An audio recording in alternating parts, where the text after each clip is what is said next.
खबर शामिल करते हैं लाहौर से। गर्मी की शिद्दत में कमी होते ही शहरियों ने अपनी फैमिलियों के हमरा चिड़ियाघर का रुख कर लिया है। मज़ीद तफसीलात जानते हैं नुमाइंदा रॉयल न्यूज़ सहर शकील से। इस वक्त मैं मौजूद हूँ चिड़ियाघर में। हमारे साथ मौजूद है छोटे छोटे बच्चे, इतनी प्यारी सी बच्ची है, ये यहाँ पे एंजॉय करने आए। इनसे बात करते हैं, यहाँ पे आके इनको कैसा लगा। अस्सलाम वालेकुम जी, आप यहाँ पे कब से आपने यहाँ पे क्या एंजॉय किया? हमने बहुत एंजॉय किया है, जानवर देखे हैं, परिंदे। क्या क्या देखा आपने? हमने परिंदे देखे हैं, जानवर देखे हैं, लाइन देखा है, वाइट लाइन देखा है, ज़ेब्रा देखा है, लेकिन इधर हाथी नहीं है। हाथी नहीं है जी। और मेरी गुजारिश है कि इधर हाथी भी होना चाहिए बच्चों के लिए, मतलब इंजॉय करने के लिए।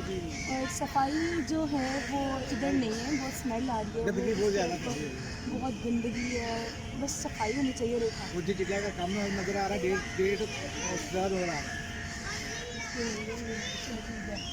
जी। हमने इनसे बात की है, इनका कहना है कि यहाँ पे हाथी नहीं है और हुकूमत से गुजारिश है कि यहाँ पे हाथी भी होना चाहिए। बच्चे उसको देख के ज़्यादा इंजॉय करते हैं। और आइए हमारे साथ एक नौजवान खड़े हैं जी।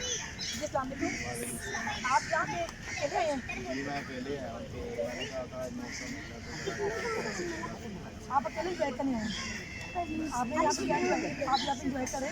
ये बस ठीक ही है, मौसम इंजॉय करने निकले तो जानवर वगैरह देखे ताकि माइंड फ्रेश हो जाए। आप इंजॉय करके जा रहे थे, अभी इधर ही नहीं हैं? बस समझ आ जी देखिए, हमने लोगों से बात की है तो इनका कहना है कि यहाँ पे सफाई थोड़ी इसका निज़ाम में कम है। सफाई का ख्याल करना चाहिए, कम से कम यहाँ पे हाथी भी होना चाहिए जिसके बच्चे देख के इंजॉय करें। कैमरामैन टीम के साथ सहर शकील, रॉयल न्यूज़।